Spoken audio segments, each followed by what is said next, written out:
नेपाल अपराजित रहँदै T20 Asia तथा इस्ट एसिया पेसिफिक छनौटको च्याम्पियन बनेको छ। नेपाल अन्तिम 2 खेल अघि नै 10औं संस्करणको विश्वकपमा स्थान बनाएको थियो। समूहलाई 124 रनको फराकिलो अन्तरले हराउँदै नेपाल अपराजित रहने एकमात्र टिम बन्यो। नेपाल 10 अङ्कसहित च्याम्पियन बन्यो। तेस्रो पटक विश्वकपको यात्रा तय गर्दा नेपालले पहिलो पटक च्याम्पियन बन्दै विश्वकप खेल्दैछ।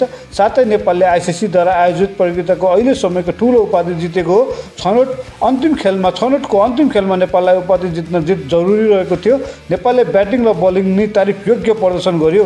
जितको लागि 212 रनको चुनौती पछ्याएको समूह 20 ओभरमा 7 विकेट गुमाउँदै मात्र 87 रनमा समेटियो।